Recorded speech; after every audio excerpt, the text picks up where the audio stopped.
Welcome to another episode of The Golden Hour. I'm Rashad Bader, filling in for Sharif Yunus. I'm here with Dr. Kevin Majors.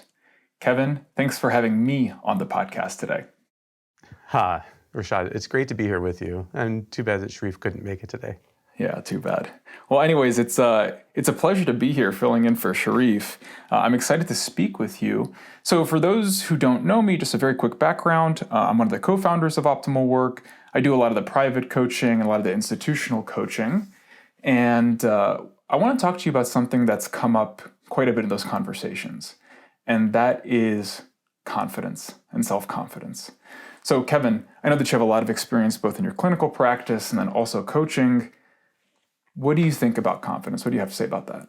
Yeah, Rashad, it's a great question. And when you mentioned that this is an issue that comes up in coaching, I thought, well, this would be a great topic to be discussing here in the Golden Hour. Confidence is a bit of a treacherous idea.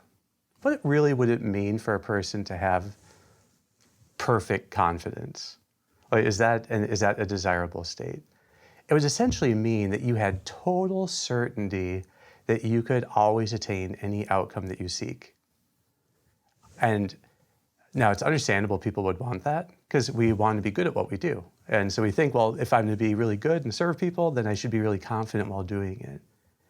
But maybe that's not really necessarily the case. And maybe really what confidence would be pointing to would be actually being on a plateau. And so it would mean that you weren't really increasing your skills and you weren't really stretching yourself and getting better. Because if you're really stretching yourself to a new level of performance, well, you might not feel confident at that time, but is that really relevant? So maybe when you think of the cases that you've been working with, Rashad, do you have a sense that when people want confidence, that at that very moment, they're super eager to grow? At that particular moment, if they want confidence, what I've seen a lot of is that they want to sort of eradicate bad outcomes, right? So it's more of like a fear-driven desire than it is something that's necessarily pointed towards growth. And so, Kevin, I don't know if you've had this experience, but when I work with people, if they have, say, anxiety in their workplace, and I know that you've spoken about this before on the podcast, it's like they're looking to sort of eradicate all sensations of anxiety. And so when they're looking for confidence, it's also like they're trying to eradicate any and all uncertainty around the outcome. So it seems to me like it's still a fear-based motive. I think so. And I think it's a kind of illusory goal that someone could have, that, at some point I'll just have total confidence and then things won't be so hard and I won't have anxiety in my work and maybe I'll be more of a go-getter or take more risks. But I think that if people are looking to build their confidence, it kind of undoes itself. It works against you. Because maybe a better concept than confidence is the one we talk about a lot in OptimalWork called mastery. Mastery is when you actually have obtained the skills and the qualities that you need to thrive in particular challenges. So you can say that you've really learned to master challenges. And how do you master challenges? Well, by coming up with continually new strategies, creative strategies that break that challenge down into smaller parts, and then you learn to get really good at those steps. So if you can take something that's really, so a person might have a lot of confidence that he knows exactly how to file his taxes. Well, if he treats that instead as a challenge that he can master and goes about it aiming for mastery, how do I get really good at this? And then thinks it through, lays it out in advance, and then breaks it down into steps, no step of which is actually hard, well, then he is going to, perhaps as a side effect, feel confident while doing it, perhaps not, but it doesn't really matter. If he's testing new strategies, he's making progress. He's learning new things. And so there is this idea that we want to be able to learn in the face of challenge. But if a guy or someone were supremely confident, I think that person wouldn't really be learning anymore. Like if you're, because if you're so confident, well, then what's there to learn?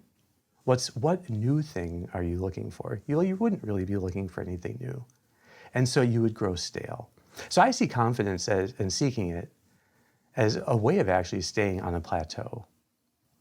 That you're not growing and the challenges are all perfectly doable, but the plateau isn't really a great place to be in life. And a lot of people, I think, that I see feel that they are in some kind of plateau. Kevin, you had mentioned something earlier on in your sort of definition of confidence in this discussion. You highlighted the aspect of the outcome. A lot of times confidence is tied to outcomes, a certainty around outcomes, a desire to have control over these outcomes.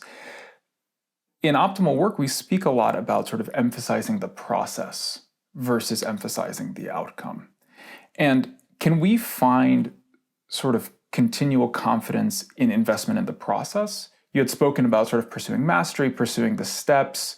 What else does optimal work have to offer us when it comes to confidence and process in particular? Well, this is where I think the flip needs to occur. It's a great question. Do you want to feel confident in the process? Well, in a way, yes. But how do you get that? How do you master the process of growing? And it's by being comfortable with the stretch. You can identify when you're stretching yourself in the process of how you do a task. Are you trying to do it better? Are you trying to do it in a new way? Are you trying to incorporate new skills or new qualities? Then as you go about doing that, you feel the stretch. Well, that over time is what produces growth. And so I believe that the more people can get comfortable with stretching themselves. Now, sometimes the challenges we face, seem to stretch us from the outside, but for real growth to occur, the stretch has to be generated from within. It's the same as if you're, say, I don't know if it would be like an example of, if you're going to be strengthening a muscle, you can't just have like heavy weights attached to your arms and then you're just going through the motions of moving these weights, moved by some, say, external cause, like you have two people helping you to move them. Well, just that fact doesn't do anything to grow your muscles. You have to internally engage the muscles and do all the lifting yourself. Then the muscles grow over time. So that in order for you to really grow in challenge, you have to be internally doing the intentional stretching as you're meeting it. Now that you can get, in a sense, confident about, which means you're totally accepting the stretch. And you don't see being stretched by something or stretching yourself as a bad sign. You see it as a good sign. Now, does that fit with your experience, that acceptance of the stretch is actually more the essence of what people are really wanting when they talk about confidence? I think so, and this is something that you and Sharif put me onto originally in conversations about sort of anxiety. And when you first taught me this model where if your anxiety curve goes up and you simply accept the sensation and experience it mindfully, that the sort of that curve, that stimulus curve then goes down. That was very powerful, right? And then the idea is that after repeat exposures, you habituate yourself to this, and that kind of goes down further and further. And that the ideal that you would want to curate and invest in at that time is acceptance. That was very powerful. I think that that's the same thing when it comes to confidence. I think that oftentimes we feel the shakiness in our self-confidence. We feel the shakiness at work when we don't have that acceptance. When we don't have that acceptance that there is in fact a stretch or a potential discomfort in the work that we're about to undertake. So I think in that way, what you said really resonates. I think that that's also another opportunity to invest in cultivating the ideal of acceptance. Yeah, it's a great point, Rashad, that you bring up there of anxiety, because I believe that there are two emotions that dominate people's lives if they're on a plateau: boredom and anxiety. It has to do with, is there a challenge that they're facing? And so when you're on a plateau, if nothing ever challenges you, you get bored. It's just, everything is the same old, same old. Now, that might look like confidence to some people, that they're totally confident that they're able to face everything that comes up, but the cost is actually boredom. There's no real growth. Things start to feel stale. But then if a challenge does come up, then people aren't sure that they're ready for it and they get anxious. And it makes sense, right? Because now they have self-doubt. That what had carried them across the plains of this plateau may not get them up this little mountain. What people really need is the opposite of the plateau, which is being on an inclined plane, continually exercising those muscles of growth. And the best way to do that is by yourself setting challenges to improve your mastery, to improve in skills, to improve in qualities, to deepen bonds.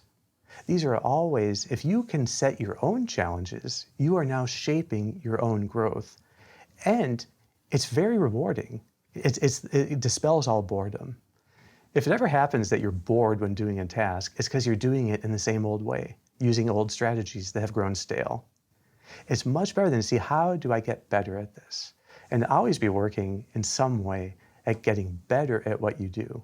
Now, the outcome of that is you get excited by challenges because you're used to setting a course for your own growth. You're used to setting a higher standard for yourself and aiming for it. And you're used to the feeling of the stretch. Well, with that, you come to like the challenges. And once you get used to thriving on challenge, then maybe you'd have what people call confidence. And that would be the best sense of the term, where now it's not just that you're never challenged really because your skills are just so ample. No, it's that you use challenge to improve your skills continually, so you're always up for the next challenge. The inclined plane point, I think, is particularly relevant because I think we've encountered a lot of people who, when they come to us, they talk about, hey, you know what, I think I'm ready for either a change in my career for whatever reasons, or I want to change jobs, or they want to change. And if you look at it through that lens, this idea of if they're on a plateau, if they want to leave because they're bored, that could be because they're not challenging themselves internally the right way. Or if they want to leave because they're on a plateau of anxiety, it could be because they've related to the challenge in an unhealthy way. And so if they get themselves onto this inclined plane, it'll help them discern a little bit more clearly, if I'm understanding your point correctly. I think so. And it's particularly important for people when they're just starting out in their careers, that they get that they're looking forward, when they get their first job out of college, they're looking forward to being challenged and challenging themselves to improve in specific skills and keep adding skills to that bucket. Just keep finding ways of getting the most out of whatever job you're in. Maybe there's hard skills in the sense of particular things like ways of programming or using this kind of Excel and PowerPoint, or whatever the hard skills might be. Within a couple of years, you're probably going to master all the hard skills that any job entails. And then there are also the soft skills: how to work with a team, how to communicate with a manager, how to say no. So there are all these. So any job that you're in, I am sure, is giving you just continual opportunities for growth. If you really make use of them instead of avoiding them, you stay on the inclined plane. And it might be that perhaps you do max out in a particular position within a particular company. And then if you feel like there's nothing really specific that you can see how to learn, well, that might be time to actually see about getting a different job. But not simply because you're bored, because that could just mean you're not actually challenging yourself. But in fact, because you can't find any new challenges that bring out the best in you. Right. And to that point, when I work with people through our coaching practice, I tell them to really, it may not feel like it at the time, but to celebrate the fact that this is a particularly challenging season of their life because there's so much growth to be had, right? And that ultimately, again, I never put my thumb down one way or another as to whether they should change jobs or not change jobs or stay or leave, but to say that this is going to be a particularly useful and fruitful season for you, where you learn to change your relationship with challenge, where you really learn to find opportunities for growth, even in the most sort of nuanced aspects of your work, right? These are opportunities of growth that are unrelated necessarily to the outcomes, but in the very process. And if you can do that, then you've really helped yourself sort of discern from a position of strength as to what you should do next and how you can grow the most from your job. And they take your advice precisely because they don't feel confident. If people felt supremely confident, they'd never be able to take advice. There's a HBS professor, Alison Wood Brooks, who's done studies on this, that when people feel anxious, they are more like willing and able to put advice into practice. And I think I've actually found that in my practice, that one of the reasons that that I find it like the people actually do take the advice that I give is precisely because they're in a good position for new approaches by the anxiety itself. So feeling self-doubt could prime you to be creative, to seek out experts, to seek out people who can help you with the mastery that they have. So self-doubt in a good way, or lack of confidence, opens you up to learn new ways of thriving on this challenge. And that's really good for you. And confidence would take that away. That's right. That's right. And so in many things that we offer in Optimal Work, that this is a sort of note of hope that if you're struggling with anxiety, right, that trigger moment is nothing to dread. In fact, that's a moment where you can reshape yourself. If you're working on cultivating greater mindfulness, sensing that initial distraction is not a bad thing. That's actually precisely when you can sort of recalibrate and recultivate the salience. And the same thing here, where if there's a moment of self-doubt or an issue of self-confidence, that's not in and of itself a bad thing. That in fact, it's precisely the opportunity that you have to sort of revisit your work, put yourself on this inclined plane and see this as precisely the growth that you need to really grow and cultivate mastery. Kevin, if it's all right with you, let's see, I think we're okay on time. Do you think that we can actually explore confidence from a slightly different angle? So we talk a lot about ideals at Optimal Work. In many ways, the whole purpose of Optimal Work is to help us challenge ourselves according to our highest ideals in each hour of work. How do we start to apply the lens of ideals to confidence and self-confidence? I think it's a great question. Ideals, when we're aiming for ideals, we're always aiming for behaviors that are in some way within our control. They're always things that we can do ourselves. So what ideals do is they always locate the challenge as coming from within us rather than outside of us. It's kind of thinking, like, where's the location of the challenge? Does it feel like it's outside of you? Well, then you need to be challenging yourself actively to bring it inside of you. Even looking at the kind of strategies that people use. Do they use, Andrew Huberman has the phrase, inside-out strategies or outside-in strategies? So like an outside-in strategy would be taking a pill to feel better in a situation, or canceling this event because you don't feel confident doing it. That's like arranging out things outside of you. Versus, how can I challenge myself internally, which is an inside-out strategy, to develop some quality, some virtue. Always it's according to some ideal. So if you can locate an ideal to use as the point for challenge that you're going to aim for, you have moved the challenge then to within, always. Now the next step is thinking, if I'm aiming for this particular ideal, then, so say you want to be in a certain work setting to be more positive and cheerful. Okay, and then you might think, what's the actual specific skill then that I would be trying to build as I'm aiming for that? And one thing I always tell people and encourage is a warmer tone of voice. Try to have an upbeat and warm tone of voice. Okay, now that's resolving the ideal of cheerfulness into now the skill of the warm tone of voice. Again, it's in your control. It's something you can always do. And now it's something you can practice throughout the day. And that actually then is how you acquire a greater quality of cheerfulness. So, by focusing on what you can do, ways you can stretch yourself, you are going to end up getting the benefits of increased mastery. And then confidence is like an emotional byproduct of that. But you can't aim for it, I think, directly still. That you actually took the words out of my mouth. I was going to say, it sounds like confidence isn't something that you attain by aiming directly for confidence. It's something that's sort of the result of other behaviors, other habits, the cultivation of ideals. The nice thing about these ideals too is that ideals are very relational, and that they're ultimately meant to help us cultivate bonds and deepen bonds with those around us, and ultimately to love and serve those around us. So if we keep our ideals front and center, in many ways, again, it's that behavior that helps us focus on others, loving others, serving others, that through that behavior, through cultivating that, we're not aiming specifically for confidence, but confidence kind of comes from that. I think that's right. And there's an ideal that specifically addresses acting when you don't feel confident. It's called fortitude. And that's a good thing to build.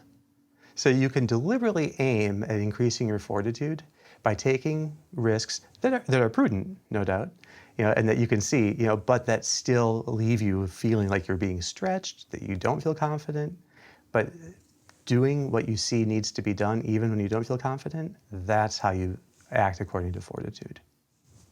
And that's where the innovation occurs. That's where the sort of remaking occurs, both in the work itself, but then also, more importantly, I think, in ourselves. Exactly, and you get off the plateau because there's no innovation on the plateau at all. And so it's only with the inclined plane that you're generating your own challenges. Then the challenge eventually becomes continually how to be innovating your approach to things. Well, Kevin, maybe we can conclude with one final note.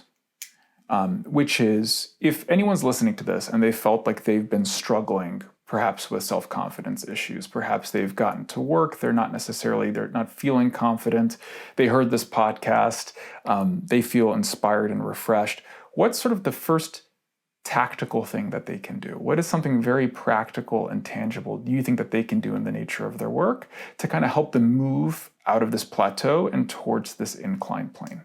I think the number one thing is make specific what is the challenge they're facing that is testing their confidence, where they experience the self-doubt, and then reframe that challenge. Ask, what is the skill that I could be growing in, or the quality, the ideal I can be pursuing here, and make a very specific plan with at least 3 parts of how they're going to be addressing that. I think if people just make a practical plan, it's always combining high hopes and some concrete strategy. That's the way forward, and that is ultimately what gives you confidence. Well, thank you, Kevin. Thanks so much for having me on the podcast. It's been really fun. Thank you, Rashad. So we'll do this again, I'm sure. Looking forward to it.